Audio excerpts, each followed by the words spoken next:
Once accepted into your PhD program, I would start to look at something that you want to do that you won't be able to do during your PhD. Now, you can get a little bit excited, a little bit carried away. You may want to rush into it, but relax. A PhD is a long undertaking, so now is the time to go visit the friends and family, maybe across the country, maybe internationally, that you won't be able to see properly for about 5, 7, maybe more years. That's how long a PhD takes. It's time to do those activities that you've been putting off. Maybe you want to spend a weekend somewhere. Maybe you want to spend a little bit longer, like a holiday, a 2-week thing in an exotic location. Really enjoy the downtime, because once you start a PhD, that is when all of your focus and all of your attention really should be focused on your PhD. So before a PhD, it's time to do all of those things you won't be able to wait to do during your PhD. You may not be able to do them for like 5, 7 more plus years. That's insane. So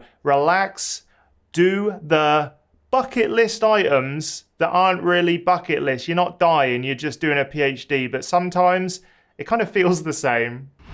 This video is brought to you by my newsletter. Go check it out at andrewstapleton.com.au/newsletter. I'll put a link in the description. When you sign up, you'll get 5 emails over about 2 weeks. Everything from the tools I use, the podcasts I've been on, my TEDx talk, and more. Exclusive content only available for free on that newsletter. And also, I'm writing another ebook as we speak, and you'll get a little cheeky discount right into your email inbox. The second thing that I would do if you're starting a PhD is I would focus on your finances. Now, doing a PhD often isn't well paid. You sometimes get a scholarship, you sometimes don't get a scholarship, but ultimately you need to make sure that you are not under any financial pressure for the next few years while you're doing your PhD. Now, that's easier said than done for most, but ultimately it means sitting down with your significant other or other sort of like financial independence and just working out a budget, working out how much you'll bringing in and your outgoings, because the last thing you want to do and the last thing that kind of you want to be focused on during your PhD is financial pressures, where money's going, where money's not coming in, all that sort of stuff, because nothing kills creativity in a PhD than worrying about living, worrying about eating, housing, shelter, all of the fundamentals. So really getting your finances under control before a PhD will mean that you kind of will understand if you need to make a little bit of a change to your lifestyle. Maybe you can budget for going out to a cafe, but maybe not every single day.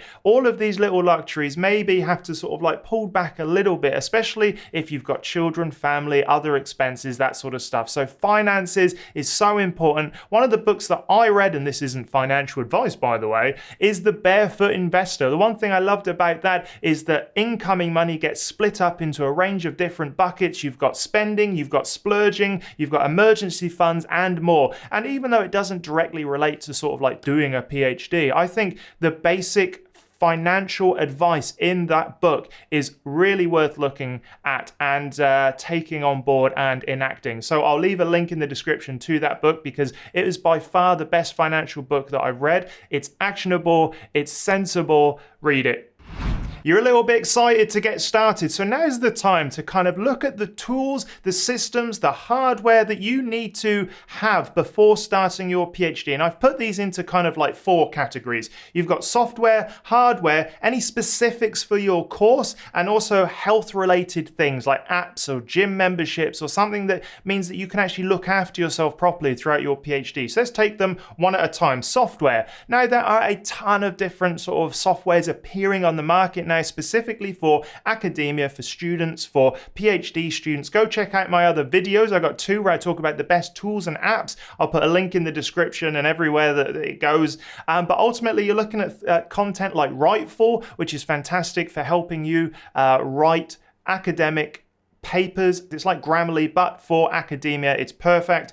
Connected Papers, Litmaps, Research Rabbit, Cited, all of these tools are there to help you. And I think just before starting a PhD, understanding what tools are at least available. Now, you don't need to use them, buy them, or do anything just yet, but just knowing which ones are available to you is very important, because then when you come across a problem or you just want to kind of like work smarter and not harder, you know exactly where to go to for the problem that you're facing, what tools are available. Perfect. So the second thing that you'll need to consider in terms of tools is hardware. Laptops are kind of the workhorse of the PhD world. So what kind of laptop will you need? Will you need to be doing 3D rendering? So therefore you need extra power in your laptop. Are you just doing sort of like word processing stuff? You don't need as much of a powerful laptop after that, but buy a laptop that is suited to your PhD and has got a little bit of kind of a buffer for longevity. You know, my laptop throughout my PhD was given to me by the university. It was running slow as anything towards the end, but it saw me through and it was perfect. So yes, buy the best laptop you can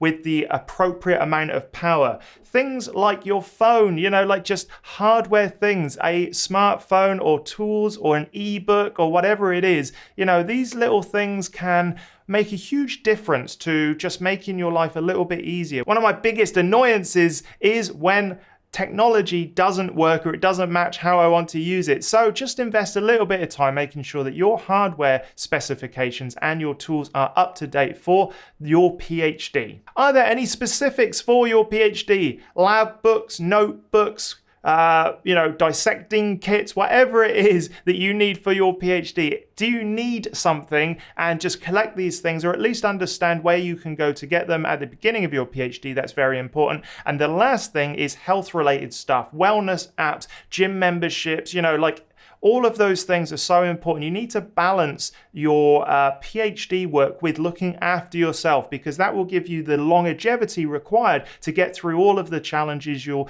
avoid burnout and all that sort of stuff. So those 4 categories of tools and hardware, software, and health apps and specifics are just so important, because then you'll be ready to hit the ground running and you'll know what's out there and available and you'll be all nice and prepared.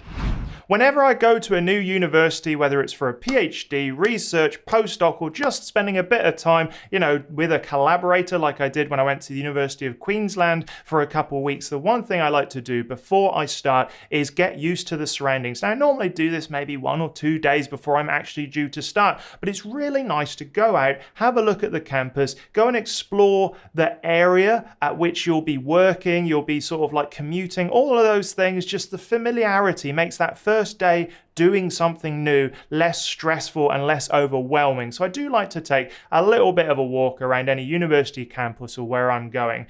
You do have to get used to new surroundings. There's 2 things that I particularly look for. The first one are quiet areas. Now, during a PhD, if you're working on campus, normally you'll be given like a workstation in an open plan office. And to me, that is not conducive with good, deep work, creative thinking, all of that sort of stuff. So I like to go to find quiet spaces in a library, in the university, wherever it is, a quiet study area. I love it. Silence is just so good for working. I've got to have it. The second thing is toilets.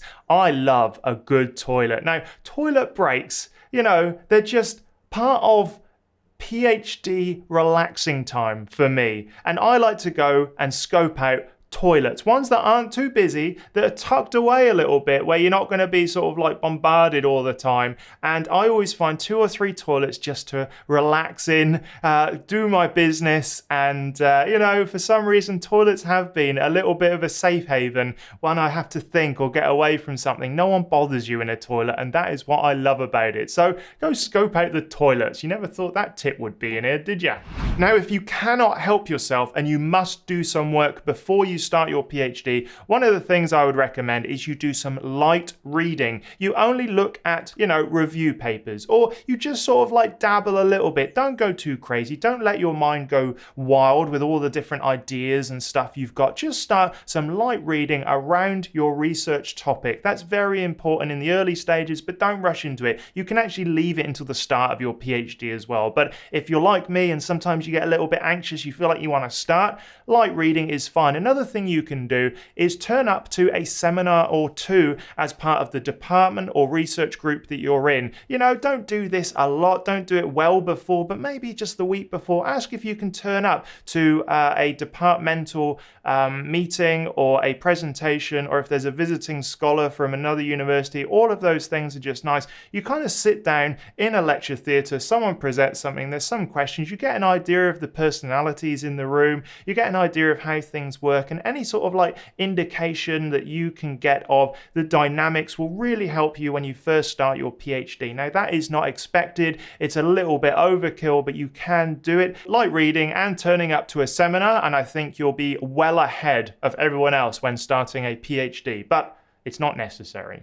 So there we have it. There's everything you need to do to prepare for a PhD. Let me know in the comments what you would add, but also go check out academiainsider.com. That's my personal project where I've got my ebook, soon to be ebooks, the Ultimate Academic Writing Toolkit, as well as the PhD Survival Guide, and my Insider Forum as well. So go check it out. academiainsider.com. You got it. All right, I'll see you in the next video.